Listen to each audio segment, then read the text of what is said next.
Salam alaikum wa rahmatullahi wa barakatuh. Bonjour chers élèves des terminales Bac Pro ME. Heureux de reprendre le cours avec vous par téléenseignement et j'espère que vous allez bien.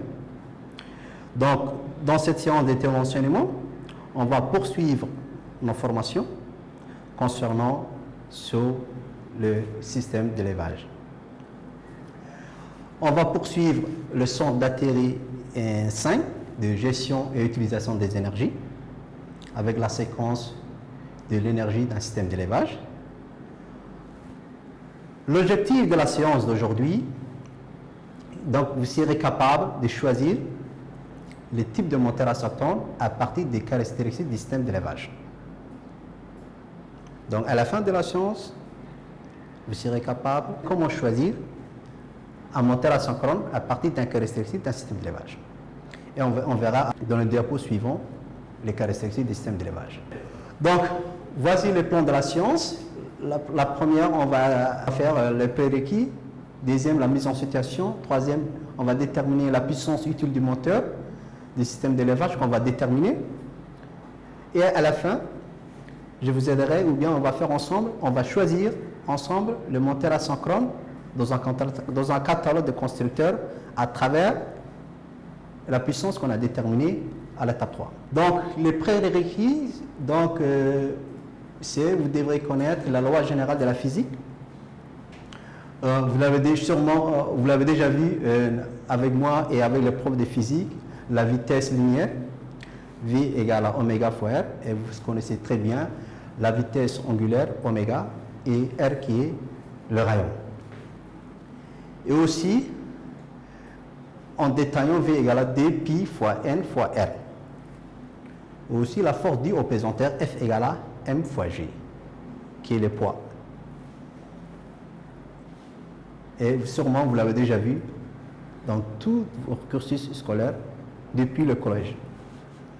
La puissance de la charge, P, la puissance de la charge, c'est la puissance mécanique qui est égale à la force fois la vitesse. Et tous ces éléments, toutes ces formules, on aura besoin pour déterminer notre moteur asynchrone. Donc, la puissance utile, c'est la puissance fournie du moteur asynchrone. Donc, on dit c'est la puissance mécanique. Donc, la puissance utile égale à la puissance des charges divisée par le rendement total. Donc, dit rendement total égale à rendement, on ne va pas faire la somme de tous les rendements, mais on fait le produit des rendements. Donc, rendement réducteur R, c'est des rendements réducteurs, et fois rendement TR, c'est le rendement du treuil, et le rendement P, qui est le rendement de poulie. Maintenant, on passe à l'activité qui concerne le choix d'un moteur asynchrone. Dans cette activité, on vous demande de choisir le type de moteur asynchrone qui va permettre de déplacer la pelle par un système d'entraînement tiré par un câble. Ce système permet l'approvisionnement en matière première des cimenteries. Mais dans l'établissement, vous avez vu les systèmes d'élevage. Et le rôle d'un système d'élevage, c'est de déplacer une charge d'un point A vers un point P. Donc, si vous arrivez à déterminer si vous arrivez à déterminer la puissance d'un moteur asynchrone pour un système d'élevage, vous pouvez trouver dans n'importe quel système d'élevage. Mais aujourd'hui, on va se baser pour un peu concrétiser notre activité ou bien notre cours de système d'élevage. On prend un exemple d'un cimenterie. Donc, les caractéristiques du système comprend. Pour vous expliquer un peu notre schéma synoptique, voilà notre système d'élevage de notre cimenterie, le moteur qu'on doit déterminer, il est ici, et la charge qu'on doit déplacer, elle est là. Donc tout ça, nous avons un système d'entraînement qui va nous permettre de déplacer la masse, qui est une pelle qui pèse à 800 kg. Voici le moteur qu'on doit déterminer. C'est un moteur asynchrone qui est accouplé à un réducteur à engrenage qui a un rapport de 1 sur 38. et un rendement de 0,71. Ce même réducteur est accouplé à un treuil. Ce treuil a un diamètre des tambours de 0,5 m et tourne à une vitesse de rotation de 0,42 tours par seconde. Ce même treuil a un rendement de 0,9. Le treuil est enroulé en câble. Ce câble s'enroule sur la poulie et cette poulie a un rendement de 0,9. Donc tous ces éléments que vous voyez permettent de soulever la charge qui est notre peine, de soulever la charge vers haut. Donc, ce qui est important, il y a 3 éléments ici, le réducteur, le treuil et la poulie. Ces 3 éléments constituent ce qu'on appelle un couple résistant par rapport au moteur, avec la charge qu'il doit déplacer le moteur qui est de 800 kg. Donc pour déterminer le moteur, pour choisir le moteur à 50, on doit déterminer sa puissance utile.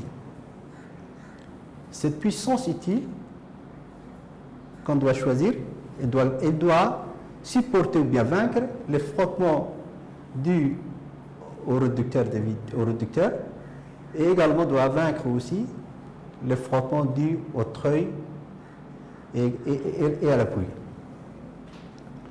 Donc on doit tenir compte de tous ces éléments pour choisir le moteur à 50. Donc le type de moteur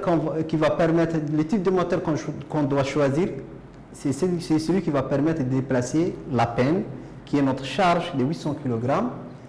Le moteur aussi qu'on doit choisir doit fonctionner sur un réseau de 400 volts avec une fréquence de 50 Hz. La pesanteur, qui est en général la pesanteur est G égale à 9,81 newtons par kilogramme. À la fin, on vous demande aussi toujours de calculer la puissance utile du moteur en répondant aux questions suivantes. Donc, ces différentes questions vont nous permettre à la fin de répondre ou bien de déterminer notre puissance utile. Et cette puissance utile, c'est celui qui va nous permettre de choisir notre moteur à 50. La première question, c'est de calculer la vitesse linéaire, V oméga R de la peine. V, l'unité de V, c'est en mètres par seconde. Oméga, c'est la vitesse angulaire, qui est dpi fois N. L'unité, c'est en radians par seconde. R, c'est le rayon. Donc, la vitesse linéaire, vous avez ici la vitesse linéaire, c'est à travers le treuil que la vitesse linéaire se crée pour déplacer la charge. Donc nous voyons ici une relation entre la vitesse linéaire et la vitesse angulaire du treuil. La deuxième question, on doit déterminer la force due à la pesanteur de la peine de la décharge qu'on va déplacer, F égale à M fois G. Donc c'est la force due au pesanteur. Donc c'est le poids qu'on doit déplacer et la peine a une masse de 800 kg. La troisième question, on déduire la puissance de la charge, c'est la puissance fournie à la charge pour déplacer et la relation de la puissance de la charge et la formule de la puissance de la charge c'est la force fois la vitesse linéaire. Donc nous avons ici notre charge. C'est cette masse-là qu'on doit déplacer, mais cette masse aura besoin de ce qu'on appelle une puissance de charge.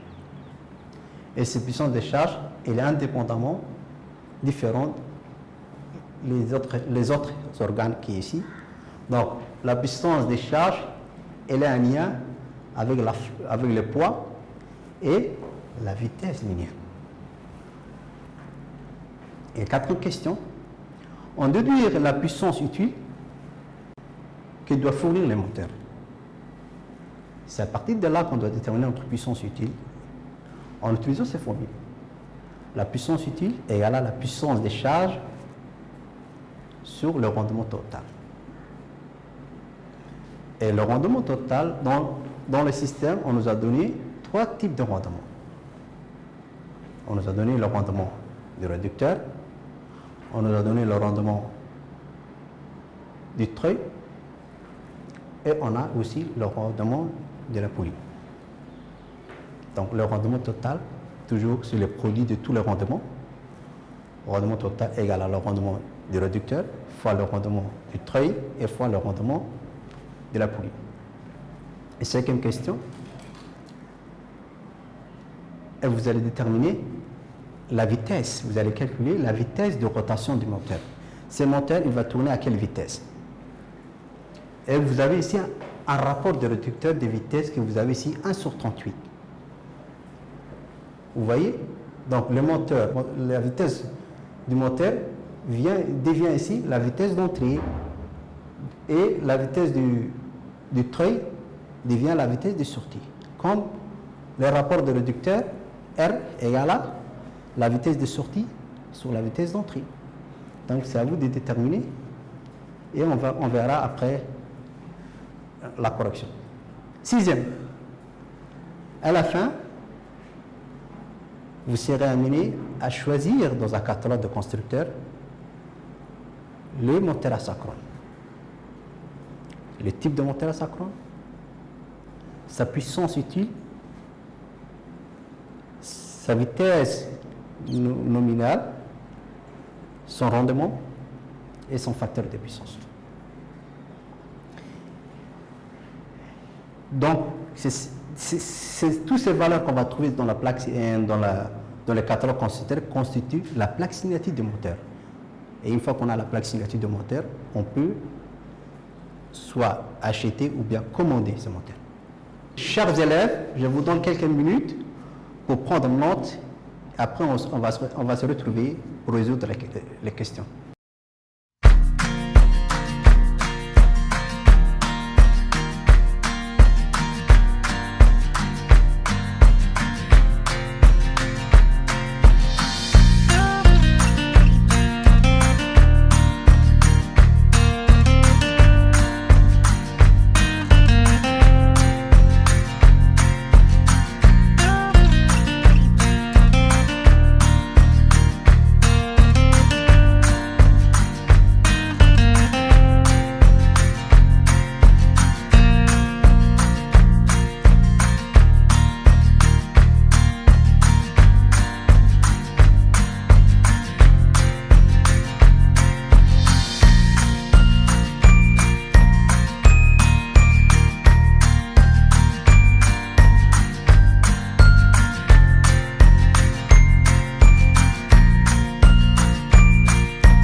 On se retrouve encore. Donc, on va résoudre ensemble la première question.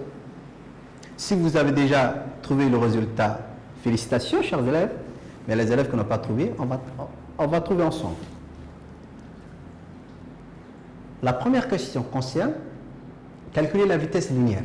V égale à oméga fois R. V, c'est la vitesse linéaire. Oméga, c'est la vitesse angulaire. Et R, c'est le rayon. Donc, lorsqu'on parle vitesse linéaire et la vitesse angulaire et le rayon, on travaille dans quel organe? Est-ce que vous avez une idée?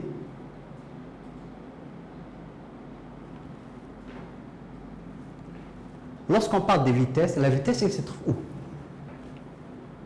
Elle se trouve au niveau du treuil. Parce que le treuil, il fait un mouvement de rotation. Donc, c'est la vitesse de rotation de ce treuil qui va créer la vitesse linéaire pour déplacer la charge. Donc la relation entre la vitesse linéaire et la vitesse de rotation, V égale à oméga R.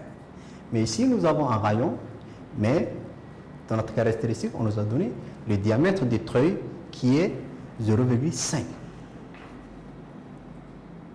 Comment on va déterminer le rayon? Donc, le rayon égale à diamètre divisé par 2, qui est égal à 0,5 divisé par 2. 0,5, c'est la valeur du diamètre, et divisé par 2, nous avons la valeur ici, et à la fin, on trouve 0,25 mètres.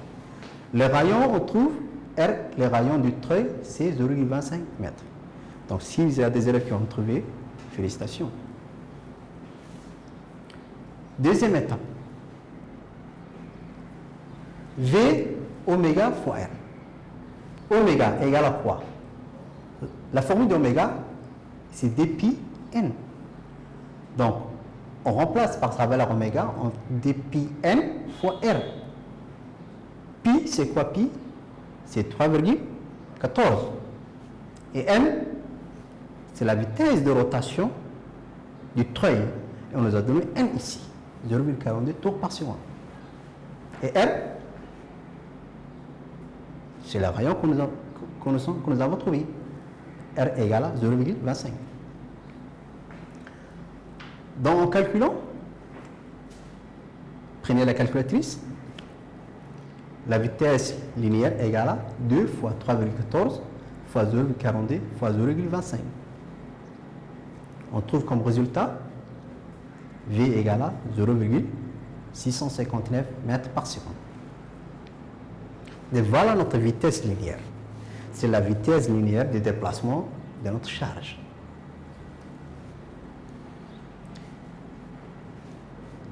La deuxième question. On doit déterminer la force due à la pesanteur. Lorsqu'on dit la force due à la pesanteur, c'est le poids. Donc nous avons une masse qui est égale à 800 kg avec la force de la gravité qui est G égale à 9,81 newtons par kilogramme. Donc comment on va calculer? Quelle est la formule? F égale à M fois G. M, c'est la masse que nous avons ici, 800 kg, et G, la pesanteur, 9,81. Donc, on fait le produit, la force égale à 800 fois 9,81. Avec moi, vous pouvez calculer, utiliser votre calculatrice et vérifier. On trouve la force égale à 7848 newtons. Donc cette force-là, c'est la force due à la pesanteur de la charge. Aussi, on peut dire aussi que c'est la force résistante par rapport au moteur à 100 points.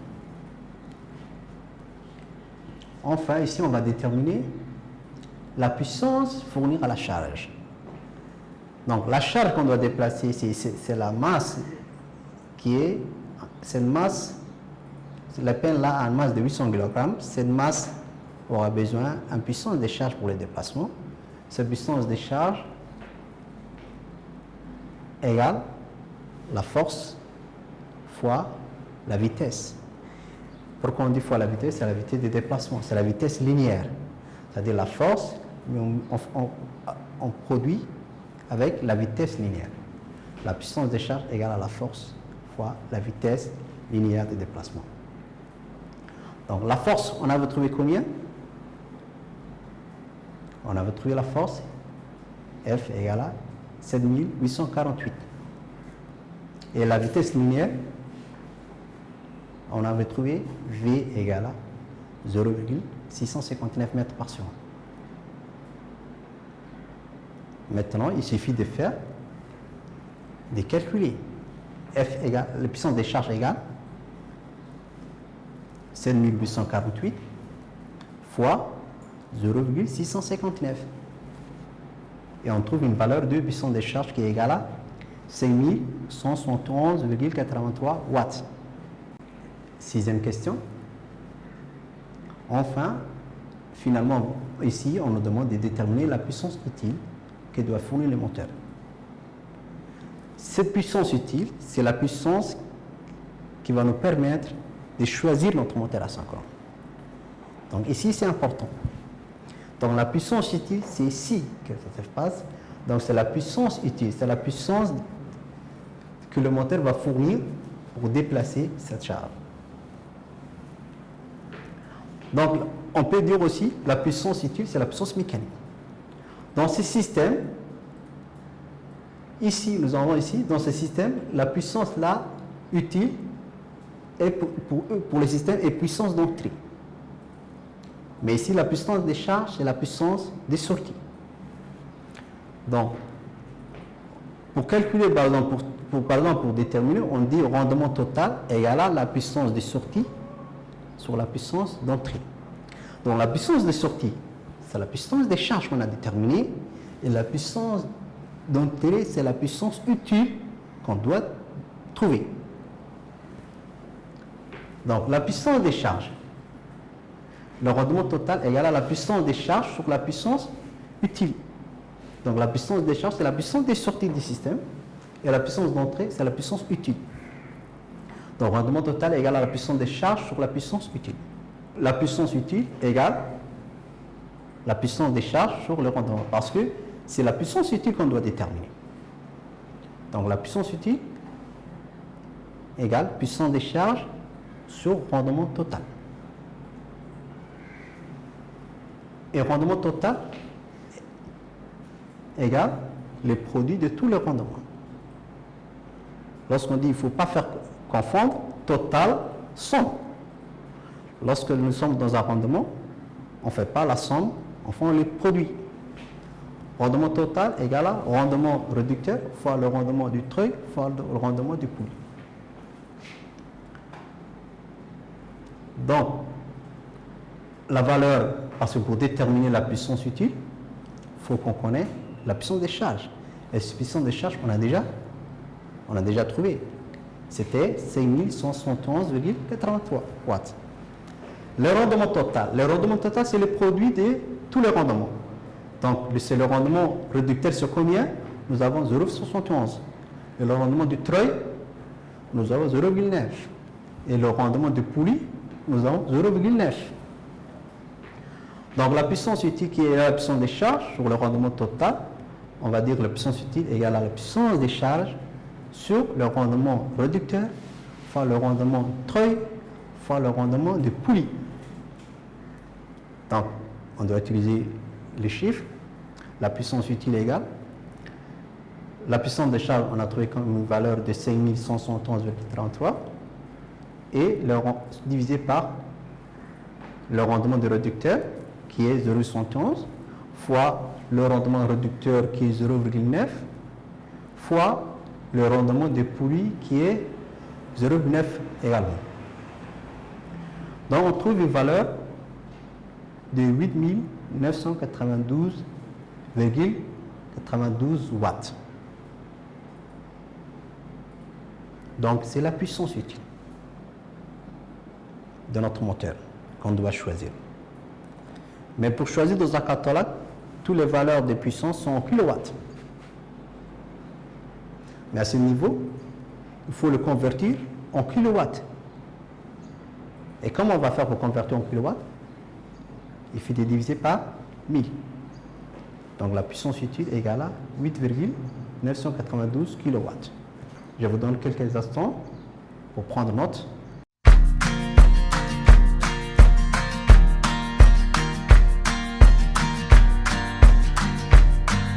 Ici, on va déterminer la vitesse de rotation du moteur.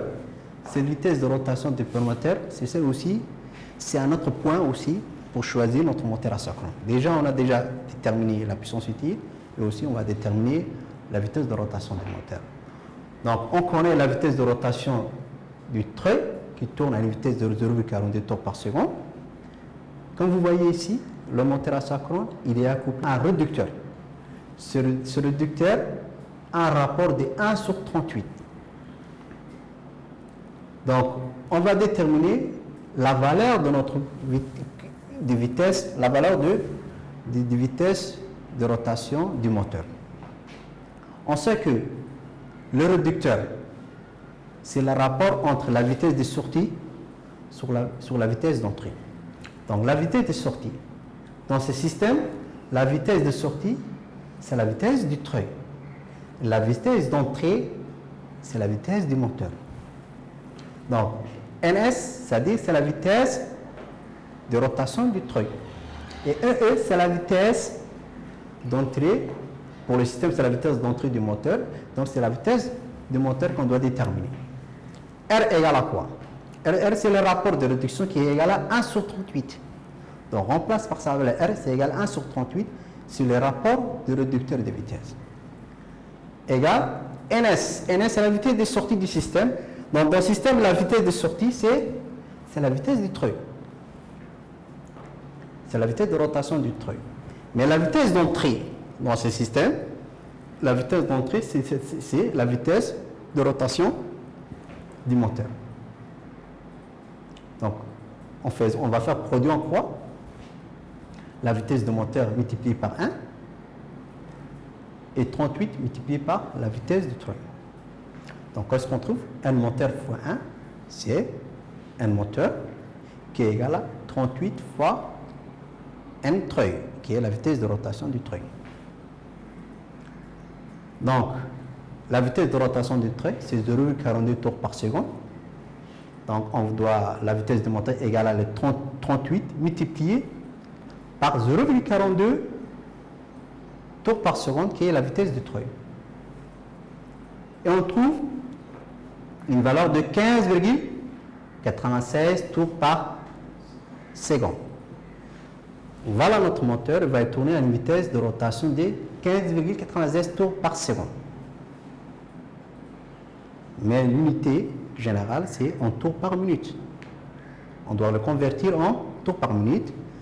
Pour convertir en tours par minute, qu'est-ce qu'on doit faire? On doit multiplier par 60. On trouve une valeur de 958 tours par minute. Pour un peu récapitulatif, pour déterminer le moteur asynchrone, on doit connaître la puissance utile, on doit connaître la vitesse de rotation du moteur, et ce deux-là, on a déjà trouvé. On a déterminé la puissance utile, on a déterminé la vitesse de rotation du moteur. Et aussi, pour choisir le moteur asynchrone, il faut connaître sur quel réseau il va fonctionner et sur quelle fréquence. Et dans ce système, dans l'énoncé, on nous a déjà précisé, il va fonctionner sur un réseau de 400 volts avec une fréquence de 50 Hz. Mais les catalogues constructeurs, il y a plusieurs types de moteurs. Mais comment on va choisir? D'abord, la puissance utile, la vitesse de rotation, la tension du réseau et aussi la vitesse de rotation. Ici, c'est 958. Donc, on doit aller 958. C'est la vitesse de synchronisme. Surtout le constructeur, chaque catalogue, il affiche en haut la vitesse de synchronisme. Donc, la vitesse synchronisme, c'est la vitesse supérieure à la vitesse nominale que le moteur tourne. Donc, ici, nous avons 958. Donc, la vitesse supérieure du synchronisme, c'est 1000 tours par minute, que vous l'avez déjà vu dans le cours précédent du moteur asynchrone. Voilà les valeurs utiles pour choisir notre moteur asynchrone. Donc, on a déjà déterminé la puissance utile, qui est 8,992 kW. La vitesse de rotation du moteur, qui est égale à 9,58 tours par minute. Et les réseaux, 400 volts et la fréquence 50 Hz. Les réseaux, on nous a donné sur l'énoncé, et la fréquence aussi également. Tous ces éléments, c'est ces éléments-là qui vont nous permettre de choisir à travers les catalogues du constructeur le type de moteur asynchrone qui est approprié à notre système d'élevage. On va aller dans le catalogue constructeur. Nous avons ici le réseau 400 volts. Nous avons ici 1000 tours par minute, c'est la vitesse du synchronisme qui est 1000 tours par minute, qui est équivalent à 6 pôles, ou bien 3 paires d'épaules. Ces informations, vous avez déjà vu dans le cours des technologies de moteur asynchrone. Lorsque vous avez un moteur de 958 tours par minute, quelle est la vitesse de synchronisme de ce moteur? C'est 1000 tours par minute. Pour choisir le moteur asynchrone dans le catalogue de constructeurs, vous aurez besoin de la puissance utile qui est égale à 8,992 kW. Et la vitesse du moteur qu'on a déjà déterminée qui est 958 tours par minute. Mais regardez, qu'est-ce que vous voyez sur l'écran? Vous voyez plusieurs valeurs. Essayez de regarder la première colonne. C'est type, ça veut dire c'est le type du moteur. Il y a plusieurs types de moteurs, mais c'est à vous de déterminer quel type de moteur qui correspond à notre puissance utile. Voilà la colonne suivante. La deuxième colonne, c'est la colonne de puissance nominale. Donc la puissance nominale, ça veut dire c'est la puissance utile du moteur. La troisième colonne, c'est la vitesse nominale, c'est la vitesse de rotation du moteur. Colonne suivante, c'est le moment nominal, qui est le couple nominal, ainsi de suite l'intensité nominale, facteur de puissance, et ainsi de suite le rendement, ainsi de suite. Mais, pour choisir le moteur asynchrone, ce qu'on appelle la plaque signalétique. C'est à travers cette carte et c'est à travers ces catalogues-là qu'on doit faire sortir la plaque signalétique de notre moteur asynchrone, le moteur qu'on doit choisir. Et lorsqu'on dit plaque signalétique, c'est la carte d'identité d'un moteur asynchrone. Donc, qu'est-ce qu'on a trouvé? La puissance utile, on a trouvé 8,992 kW. Regardez ici dans la colonne de puissance nominale. Est-ce que vous voyez 8,9 kW? Qu'est-ce que vous voyez ici? 0,045, 0,06, ainsi de suite. 1, 2, 5,5, 7,5. Après 7,5, il y a quoi? C'est 11. Mais est-ce que nous avons 8,9? Absolument non. Mais lorsqu'on ne trouve pas la valeur, on prend la valeur supérieure. La valeur supérieure. La valeur supérieure qui est égale à 11 kW. Donc on prend 11 kW. Donc une fois qu'on se situe au niveau de 11 kW, on bloque la ligne. On bloque la ligne. Donc toute cette ligne-là correspond à notre moteur qu'on doit choisir. Voilà, notre type de moteur, c'est LS 160L.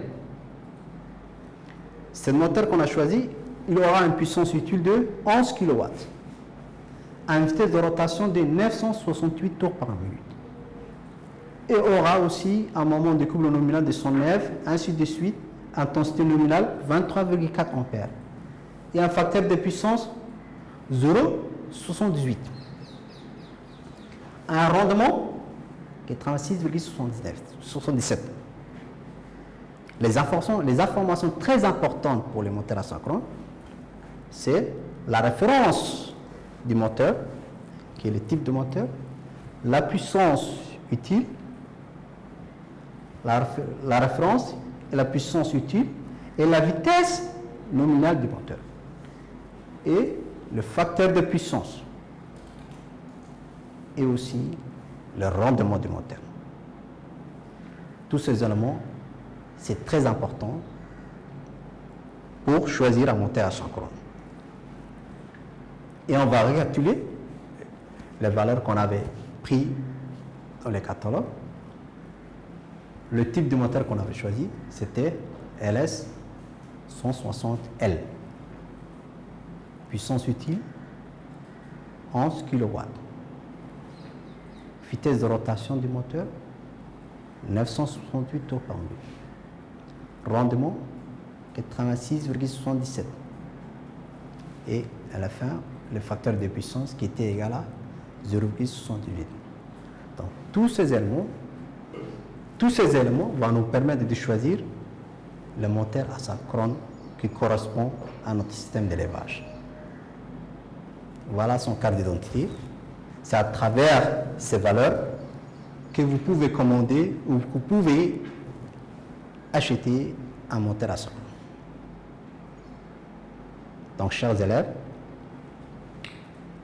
si vous rencontrez ce type de système, il suffit d'appliquer ces formules et de suivre ces méthodes pour déterminer la référence d'un moteur asynchrone. Donc, chers élèves, pour vous faire travailler à la maison, et que vous avez à la maison les calculatrices, le cahier et l'exemple que je vous ai montré maintenant ici, ça va vous permettre de réfléchir. Mais entre-temps, je vais vous donner un exercice qui correspond à ces mêmes activités, mais qui est un peu différent. Mais il ne faut pas avoir peur, il ne faut pas dire que monsieur, il y avait beaucoup de formules. Non. Vous utilisez les mêmes formules, vous appliquez les mêmes étapes, et à la fin, j'espère que vous allez résoudre et à trouver la puissance utile du moteur asynchrone. Voilà. Dans cet exercice, vous allez choisir un moteur asynchrone. Et ce exercice, c'est le choix d'un moteur asynchrone. Donc, dans ce système d'élevage, on vous demande de déterminer la puissance utile et la vitesse de rotation du moteur. Vous voyez, c'est des questions. Est-ce que c'est nouveau pour vous? Justement, on avait déterminé la puissance utile d'un système d'élevage et la vitesse de rotation. Système d'élevage, vous voyez, c'est toujours le même moteur qui est couplé à un réducteur de vitesse et à une treuille. Et ce treuil là qui va permettre de déplacer la charge. Regardez ici, la charge, qu'est-ce que vous voyez?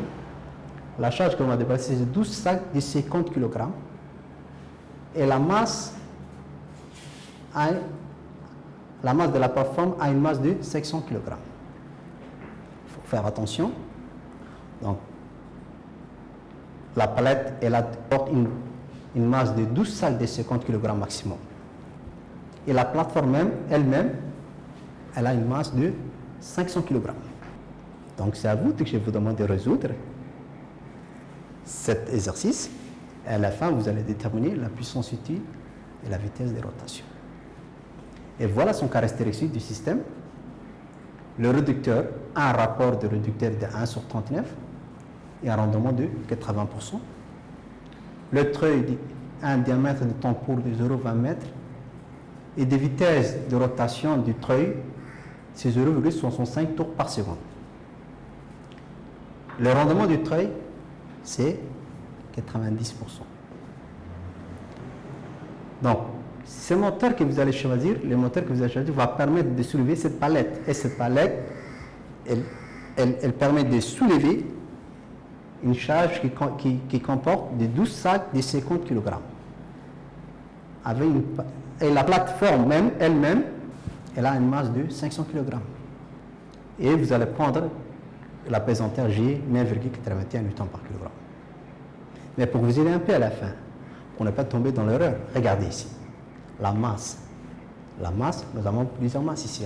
Il ne faut pas oublier la masse des plateformes. Lorsque vous calculez la masse de la palette, il ne faut pas oublier la masse des plateformes. Il faut faire la somme des masses. Donc la masse, vous calculez la masse de la charge et la masse des plateformes qui est de 500 kg. Ça, c'est un peu pour vous aider, pour ne pas tomber dans l'erreur. Et j'espère, et j'ai confiance en vous, que vous allez déterminer la puissance utile. Bon courage. Merci beaucoup.